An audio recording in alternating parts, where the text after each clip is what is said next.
don't feel guilty about taking the time to self-care. And especially if you have a busy life and you have family and you have kids. And it's really important. I just wanted to touch on that you don't feel guilty for taking that time out to, like, whatever it may be. It might be for half an hour to read a book or go for a walk for an hour whilst you leave your partner at home with the kids. I think it's just really important to not feel guilty.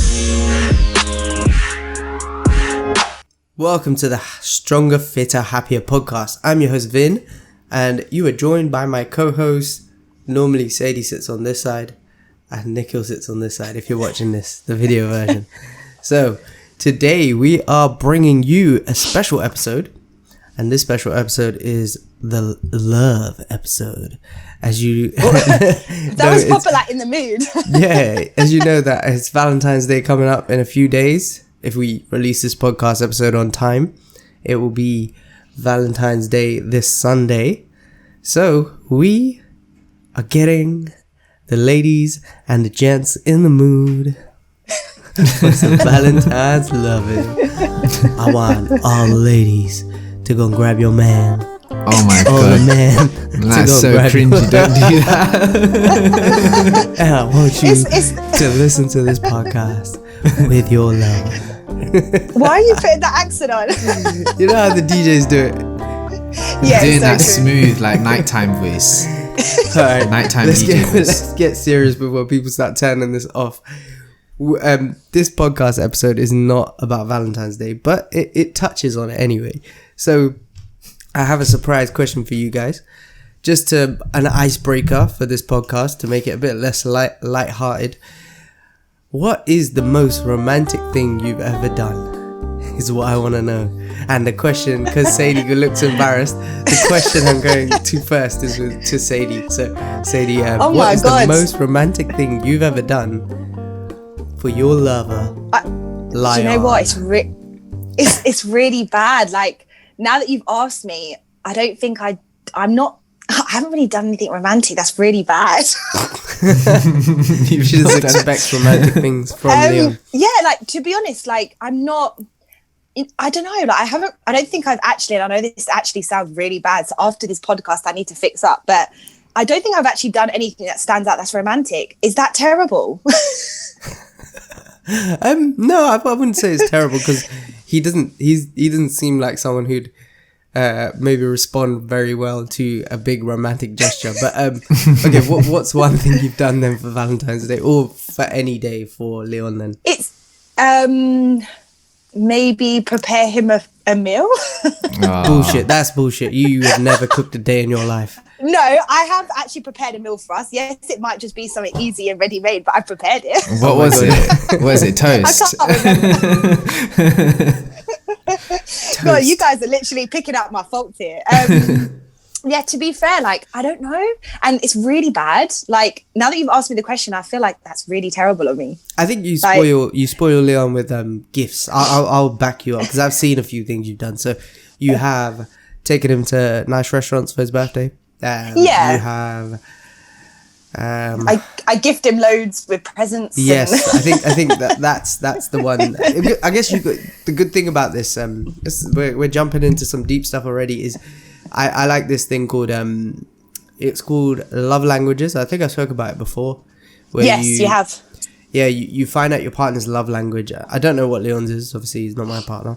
But if he is someone who receives loves with gifts, then I guess you're doing the right thing because that's what he would appreciate. So yeah, I think mine's was when I did it. It was words of affirmation. So I like it when I receive love when people say nice things, I guess, to me or show love through words. And the other one was quality time. I think for me, my partner's is, I think it was quality time number 1. Then number 2 was, I think it's gestures. So I can't remember the name. The actual Wait, is this actually a test or is it just when you had sat down and had a conversation? No, it's a test. It's a test. Okay, yeah, fine. it's a book called, I think it's called Love Languages. It's like 5 love languages. And you have to see which one you rank at. It's a really good thing to do, actually. I think it's amazing because it really helps you understand why sometimes you this wasn't meant to be a relationship podcast, but anyway, sometimes you are feeling maybe potentially that you're not receiving a lot of love from your partner. Mm-hmm. I don't know. You must have felt like that. You've both been in a long-term relationship where you felt like, oh, like, they haven't shown me that they love me, even though you know that they love you. So it's because they're not doing it potentially through your love languages. So how you receive love. So for me, like I said, it was the words of affirmation and quality time. For my partner, quality time was number one. And the second, I think it was through like gestures. So it's not, it's almost like things that you don't normally do. So things like around the house, like cleaning, stuff like that. That's literally one of her love languages. So, and I think it's quite high up. So to show my partner love, a good way to do it is through quality one-to-one time, spending like quality time with her, and also like kind of showing it through gestures, like, maybe picking up some flowers or doing some stuff around the house that I don't normally do, things like that. That can kind of show love. And I've actually seen it to be true. Like literally, it's received well when I do stuff like that. And the same way to me, like I feel really appreciated and really loved when, say, she sends me a message on a text and says something nice like that. So yeah, definitely something that I would recommend anyone listening to this podcast to do with their partner. Really will help, like, kind of make you both feel more appreciated and loved in a relationship, because you realize where it is you feel love, how you feel love, and how you can show your partner love, because you may be doing it in the way you feel. So Sadie, say you feel it like through gifts. So say you appreciate it through like kind of that kind of way. You may be doing it the same way to your partner, but he may not receive it that way. Yeah, exactly. So, because most people's love languages aren't always the same. Like mine and my partner's are lucky. We both have the time on, but imagine it was totally different and we had to do it through their method of communication. So yeah. Yeah. Anyway, Nikhil, we're not skipping you. I thought I was going to get skipped. Probably just when I proposed to Dimps, that was probably the most romantic thing that I've done. Oh yeah, let's hear the story. Come on. Oh man, come on. I just proposed. Just got down on one knee. No, it wasn't. He took her. Okay, I'm gonna tell this. No, I'm not gonna tell the story. Go and tell the story. No, so we went away for a weekend away. We booked like a nice sort of cottage, like chalet sort of thing. Went out for dinner. And then I got someone to sort of, decorate the room up nice so that when we got back, like it was like a nice little surprise. It was just full of like photos of that we have like together over the years, like a big heart on the floor, like candles and shit, and yeah, so it's so embarrassing. Make it all manly. Like, you're trying to make it all like, oh yeah, it was just some photos, and this guy went all out. No, I didn't go all out. Actually, I'll tell you what I did. You didn't go all out. Your sister went all out. She decorated. But I tell you guys, this is a sort of a proposal hack that I found out that I did. So basically, what I did. Share this if Dimple listens to this. No, she knows anyway. What I did was, this is if you want to sort of get things ready. Contacted a proposal company. Oh my God, no way. I was like, I want to do this. Like, how do I do it and stuff like that. And they were like, yeah, this is what you need to do. And they sent me a breakdown of all of the items that I would need. Literally, just took those, got all of the items off of a place where it was, much cheaper than what this proposal company was quoting me. And that was a proposal hack. No way. Didn't even know you could go to someone like that. Yeah. There's actually companies. Yeah. So they sort of give, you pitch an idea to them and they sort of make it happen. So you have to still go and get the stuff. How does it work? No. I don't know. This person just gave me a breakdown of everything. So I was just able to purchase, like, they were like, yes, you're going to need 10 balloons that say this. And it was just a breakdown of each of the items. And I just found those items and got them.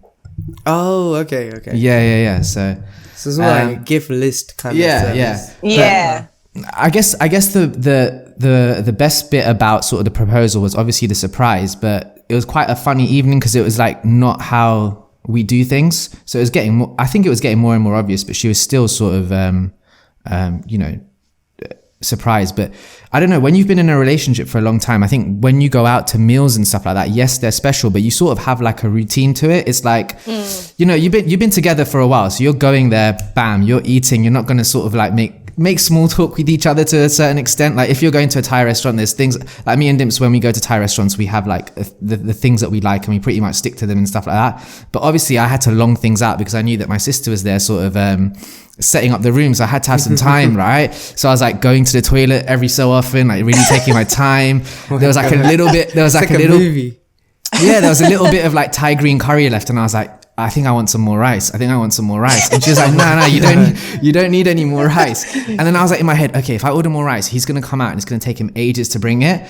Damn, the guy just brought it out in like literally a minute. I was like, could I have another? So then I had to sit there just eating rice, like taking my time with it. Like we were the first ones in the restaurant and the last ones out sort of thing. I think, God. Yeah, so it was.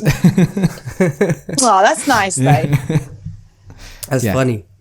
All right, so Vinay, we need to get on because you need to. Come on, next question for you. What is the most romantic thing you've done then? You can't get away with this. There's so many to pick from, so yeah. I can't. It's a bit hard. To be There's fair, so you do seem like the romantic type. I think You I do am. seem like- I like. Yeah. I watch it. I watch rom-coms. Like I'm literally like, I'm basically. How do I put this in a politically correct way? Let's just not try to put it in a politically correct way because I'm not a politically correct person before I get myself in trouble. But yeah, I'm a big kind of softie is what I'm trying to get at with the whole love thing. So yeah, I think for Valentine's Day specifically, I can't remember actually anything I've done like super crazy. Oh yeah, but actually we went on a weekend away. We went on a weekend away once for Valentine's Day. And nothing that special, but like we went to Bath, stayed in a really nice place. She didn't know where we were going, things like that. Booked a few restaurants there. We went to, she's a big animal lover, so we went to that, what's that one? It's the safari park near Bath somewhere. I can't remember the name of it. It's the one on TV a lot. So went to that, we did that stuff, and yeah, that was really nice. Going to some nice like old restaurants and things like that along the way in the middle of nowhere, stuff like that. So that was really nice. I think probably not the most romantic thing I've done, but it is probably one of the biggest things I've done for Valentine's Day. Anyway, moving on. So what I wanted to talk about was something, it was actually called, it's about commitment, and it's nothing to do with relationship commitment. So the reason I'm talking about commitment is if you follow me on Instagram, you follow Body and Beyond on Instagram, you would have seen that I was talking about committing to your goals.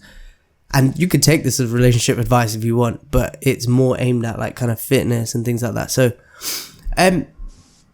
what I was saying on the stories, I wanted to bring it up quite quickly and stay on this topic very shortly, but it was how to become more committed to your goals, to your fitness goals. So I'm going to share my thoughts and then let the coaches give their 2 cents on what they think is the way to stay committed. So for me, I always look at it as like there's an area of your life that you're already very committed to. You're not like, you're almost 100%, and you always deliver, you always turn up, you always show up. So you have it in you to do that. Whereas when it comes to things like fitness or nutrition, you almost tell yourself the story of that you can't do it. Whereas I see it as like, if you apply just the same level of discipline, the same level of thinking and commitment to the way you approach that goal, the fitness goal, the nutrition goal that you do with the other areas of your life. So whether it's your relationship that you turn up to all the time, whether it's to your children, to areas of your life that you regularly appear, that you don't just neglect them, how can you then transfer that and become 100% committed? So this thing that I remind myself of when I feel like I can't be bothered. So like today, it was really cold. I feel a bit run down, my knees hurting, and I didn't want to run around the park. So after I dropped my daughter to nursery, I always do 3 laps of the park and then come home. I run it or walk it. So today I could not be bothered to run it, and it was too cold to go to walk it because it takes longer. But I had to remind myself of the commitment that I made and how I would never go, I can't be bothered to take my daughter to nursery, so I should be the same way with, I can't be bothered to run around the park. And I remind myself of this thing that Eric Thomas says. So if you know, he's a motivational speaker and also a pastor, like a priest. So he talks about this, he gives sermons as well. So he talks about this sermon, it's taken from the Bible, I think. It's about don't be hot or cold. Either be hot or cold, with your relationship with God. Don't be lukewarm. So he says, like, you can transfer that to anything in your life. So don't be on one side or don't be in the middle, basically. Either be committed or don't. Make a decision. Don't be like, one day I'm going to do it, one day I'm not going to do it. Because that's not how you achieve success. So this is the thing that I was talking about in the stories. Just be committed. Honor your word. Honor what you're going to do. And I guess if you take that to any area of your life, you're going to be successful in that area. Whether it is your relationship, whether it is your whatever like if you say you're going to, show appreciation and love to your partner, because Valentine's Day, let's touch on that one. Then do it. Commit to it. Don't be just like half-hearted. Like, do it when things are bad, or like when you've had an argument and then disappear again, and then have to remind yourself of, no, I need to make time, and I'm gonna do something special every week. Be that. If you're gonna say you're gonna do that, do it every week. Turn up all the time. Same way with your fitness, same way with your nutrition, and that's the way you elevate. Anything you'd like to add to that about how someone can become more committed, guys, with more specifics? I think it's not to do with the relationships, more just for like fitness and nutrition, but doing things that you enjoy, you're more likely to keep going. So being committed can be quite hard, and I feel like a lot of it comes from being motivated. You can only stay committed if you're motivated. And motivation, I feel like you need to find something that you enjoy and you can do. So a way of eating, a type of training you enjoy that you can stay motivated with from the beginning, and then you're more likely to stay committed to that. So yes, I feel like finding things that you enjoy and a way of, like, say with your nutrition, a way of eating that suits you and that is enjoyable, that you can stay with, be motivated, and hopefully obviously stay committed with. Just to like kind of throw a bit of a spanner in the works there, like you said to be motivated, but what happens is I find that motivation comes after action. So like often people wait for motivation, but like I feel most motivated after I've taken the action. Taken the step. I didn't feel motivated today to go for the run or go for a walk, which is what I did. But I felt motivated while I was doing it, and towards the end of it even more so. Like, I felt like doing other things now. But that wouldn't have happened if I didn't take the action.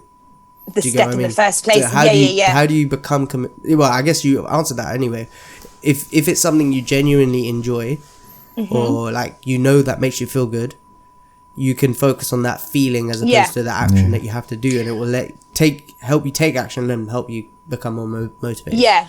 I think also, like you said, it's become a habit for you to, like, when you drop your daughter off for nursery, obviously then you go for the walk. You've kind of created a habit out of that as well now. So obviously you have to take her to nursery, which is something you do every day. So you've made the run or the walk a habit too. So attaching the habit or something you want to do to a habit you already do, if that makes sense. So something that you already habit and stacking. Again, and that way again, I think you'll stay more committed as well. So if every day in the morning you make a coffee and obviously you want to build another habit, then add that to that thing you're already doing. That is like, you don't even have to think about it. Like brushing your teeth every day, you don't even think about it. So building a new habit onto something that you already do really helps with committing yourself to something too. I was on mute.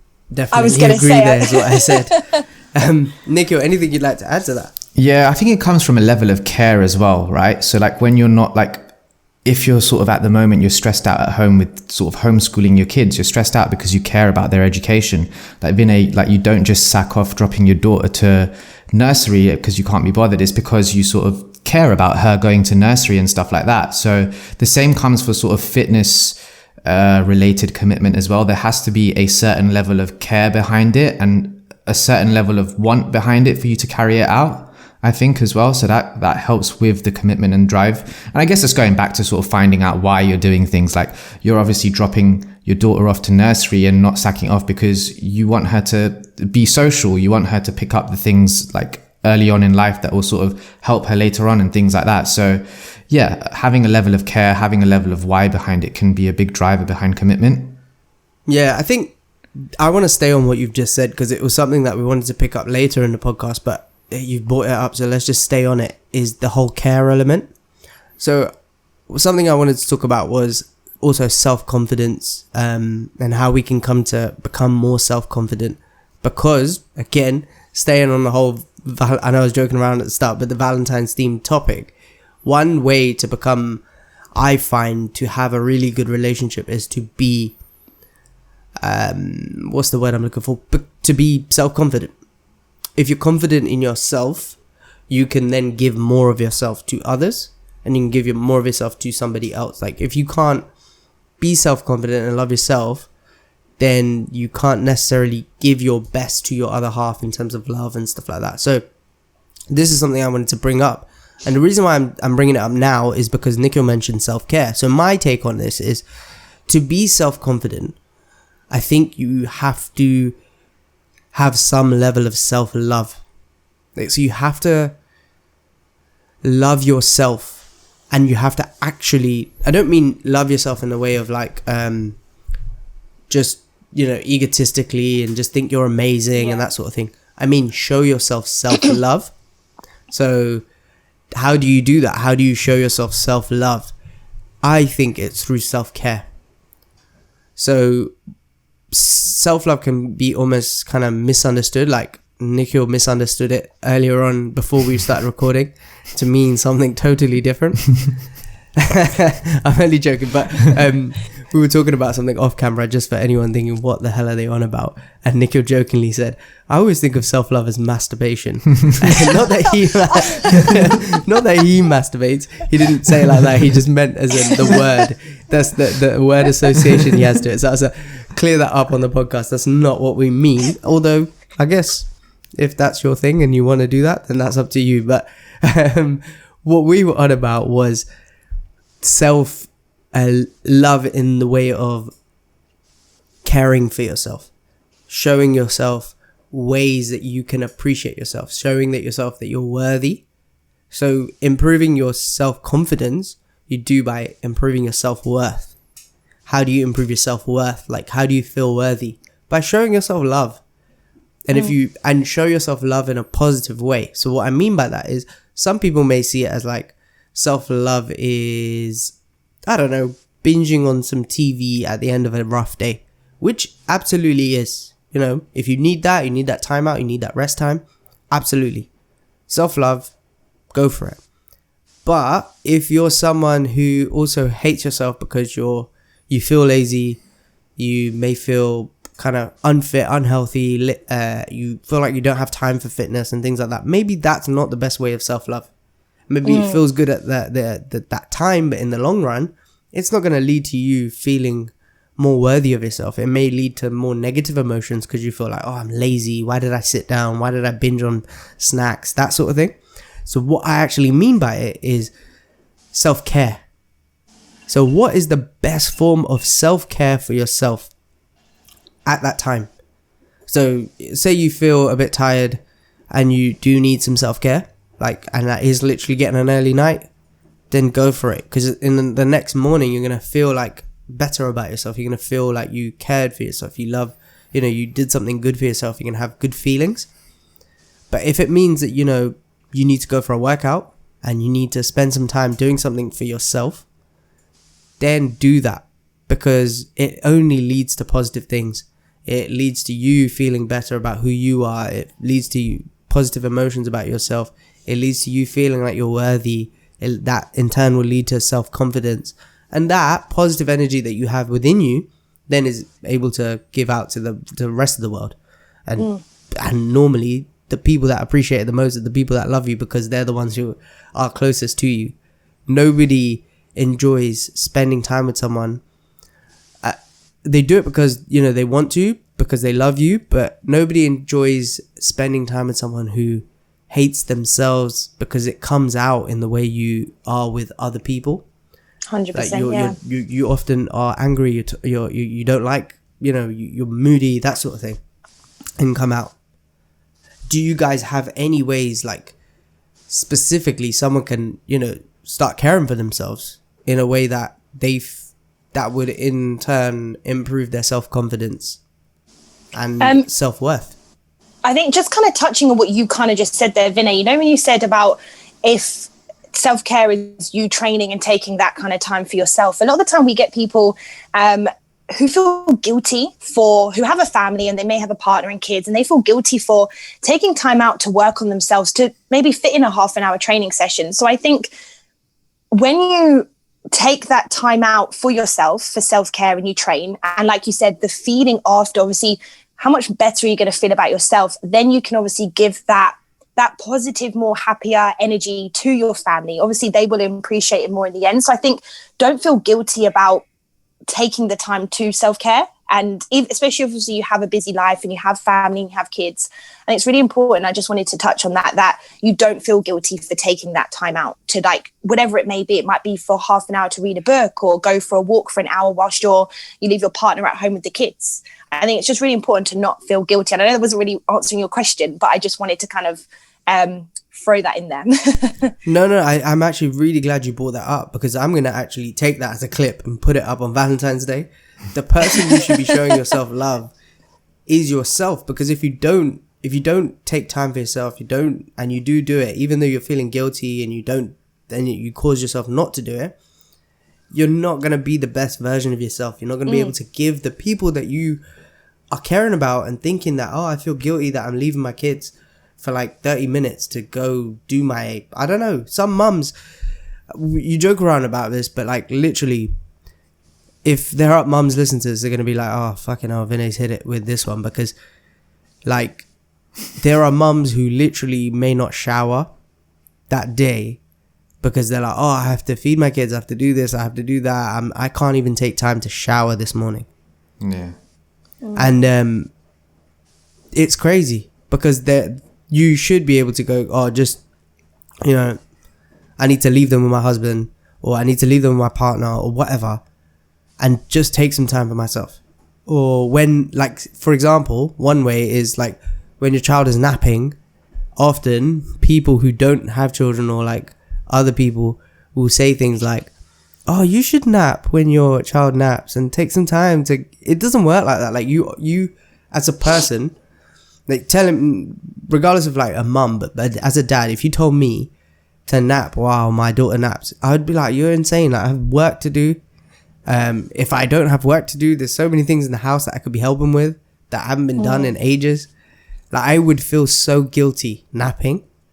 And I'm not saying to do something like a nap, but what I am saying is do something that you will like for yourself, because I'm saying this and contradicting myself, but like, guilt is real. Mum and dad guilt is so real, and it's something that is very difficult to overcome. Like, so many people we help, like Nikhil and Beyond the Diet right now, and in the challenge that we've got going on, how many of the ladies have said like they feel bad going for a walk because they're leaving their child to play with them, or they feel bad, I don't know, anything, just spending 30 minutes doing a workout because they could be doing that. Like, that could be family time. Because through the day their kids are busy. It's the same with me. Like, my daughter goes to nursery, she'll come back later on today. That's time I could be spending with her. So like, I would feel bad working out during that time.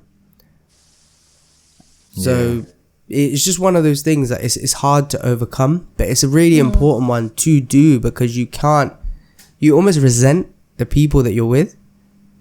Like, you end up being a bit like bitter. Oh, I didn't get my workout in. I didn't get this done, or this thing that I wanted to do. Like, literally, you'll be like, oh, whether it's cleaning, like some people like to clean and they're like, oh, I didn't get time to do the cleaning that I wanted to because I had to do something else, or I chose to do this or chose to do that. And you feel like bitter about that, and you're almost bitter towards the people that you're around. Yeah. So it's important to put yourself a little bit first, not all the time, but sometimes, because then it enables you to be a happier person. And I know we were talking about self-confidence, but like, why do most people want to be self-confident? Because they want to be a better version of themselves. They want to be happier. They want to be better around the people that they want to be a better version around the people they are around. So yeah. Nico, anything that you'd like to add in terms of like how you can show ways, I guess practical ways you can show yourself self-care to improve your self-confidence and self-worth? I think as humans, like, we're really like hypercritical of ourselves and often give ourselves a hard time if we don't quite do something or we don't quite meet our own expectations. So a good example is, I can't remember where I picked this up or heard this example, but I tell quite a lot of people it is to talk to yourself as if you were talking to one of your best mates. Like, for example, like you and I, Vinay, if we were like on a holiday or something and we were just chatting before we like went out to the pool, and you're like, "Oh, Nick, mate, like I feel really uncomfortable. Look at me. Look at how I look. Like I look horrible." Like, I wouldn't, as a mate and as a good friend, I wouldn't say, "Yeah, mate, you look horrible. Like you should stay indoors," sort of thing. You talk to your best mate in a nice way, and you say, "Look, don't worry about it. You look fine. Like, do this, do that. If you don't feel comfortable, I'll hang out with you here," that sort of thing. So talk to yourself as you would that best mate, rather than sort of, tell all yourself these negative things. But then there's a fine line with that as well, I guess, and being sort of like, how do I word this? Don't become like in denial or so comfortable. Like, if you want to make a change, know that you can do, and don't settle for sort of less, if that makes sense, as well at the same time. Yeah, no, I was trying to like let you finish there, but like I think you actually got it right. Like, in terms of talk to yourself how you would a friend, because a good friend, an actual friend who cares about you, would still be honest with you. So even if I said to you, Nico, "Oh, I hate how I look because I'm really overweight," you wouldn't go, "No, you're not overweight," if you think I am. Like, if I was unhealthily overweight and you felt like, okay, yeah, like, you would potentially say something like this: "Don't worry about it. You can work on it. You can do something about it. You can, if you don't like it, there's ways that you can overcome it." Like, you'd give a good supportive advice. But you could still do that to yourself. Do you get what I mean? Yeah. You don't have to go, "Oh, you're a fatty, you hate yourself." Like, you don't have to talk negatively to yourself. You can talk positively to yourself, even about change. Yeah. You could say to yourself, "No, this is something you have control over. Yeah. You can, change this. You're not stuck this way. Let's take some steps to do something." And that is a much better way, even if you don't like what you see in the mirror. Looking at yourself and going, rather than going, "I hate this. I hate how I look. This is disgusting. You can look in the mirror and go, just like a supportive friend would, "This is fine. Like, this is where you are at now. What's done is done. If you overate for years, you haven't looked after yourself, you haven't taken care of your health, this is where you're at right now. You can still change from this point. We can take action together and go from there." And one thing I actually would say is, if you feel guilty or you don't have the time, or you don't have time to like look after yourself and do little things, do something very, very small. So something I've been doing recently is journaling. And when I say journal, like, someone's like, "Oh, like, I don't have time to sit down and write." I do it on my phone in my notes before I go to bed. So what I'll do is I just write down what I'm thinking before I go to bed within my phone. And sometimes it's literally a sentence because I want to go to bed quickly, and I just said I'm going to do this. Sometimes it's a lot longer and I have to get stuff out. But even that's a form of self-care, because you're getting your thoughts out. You're spending time just unraveling all the things that are in your brain. Sometimes, when was the last time you actually sat in silence and just thought? Hardly ever. Yeah, like, without playing music, without listening to a podcast, without even like cooking, with other things going on around you. Very little time you stay still and just do nothing. And that journal time for me is time to almost think, let thoughts out that I may not give time to come out. Yeah. And when you say journaling, Vinay, do you mean, is it like, what kind of things? Is it like just anything you're thinking, positive things you need to do, or like literally anything? Anything. Okay. Literally, like, I haven't got a format for it. I know a lot of people do, but I literally, for me, it is a brain dump. I try to end it with gratitude. So positive things, things I've appreciated, things that have gone well in the day that I liked.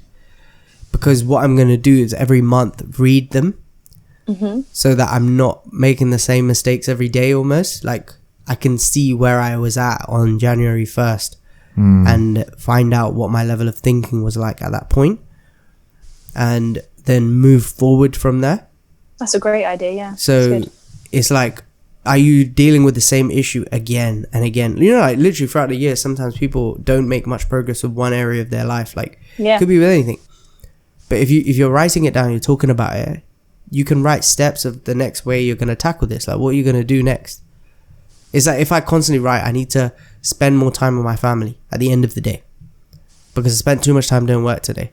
But then I don't actually do anything about it. What is the point? Yeah. So that's my way. So like literally, there's things that I don't like. Oh, like I said no to my daughter today, but that meant I said yes to work. Basically, that meant I said no to my daughter. That's one thing I wrote. It's a question I asked myself. What did saying yes today mean no to? And saying yes to some work that I was doing the other night meant saying no to spending a little bit of like 5 minutes or so reading a book to my daughter. I mean, I still did it later, but at that time it meant no, and I felt really bad about it before I went to bed. So I wrote it down. I didn't make the same mistake last night. When she wanted to spend a bit of time and she said do something with me, I thought, this can be done later, like before I go to bed, when she's asleep. I don't need to do this. It's not immediate. So then, like you don't make the same mistake. And that is a way of, it's a very, the reason why I brought that up is, it's a bit random, but it's a very easy way you can start showing yourself some self-care. It's taking like a couple of minutes before you go to bed. Everyone's already asleep. You could sit on the loo, the last thing you do before bed, write down your thoughts on your phone, or it's better to do it on paper, but I just do it on my phone because I know it's easier for me to do. Sometimes a notepad might be somewhere else and then I'll skip it. Whereas my phone's more or less always with me. No, I really like that idea. Yeah. All right, I'm going to wrap things up there because I feel like we talk about a whole bunch of things on this podcast, but hopefully it's brought you some value, guys.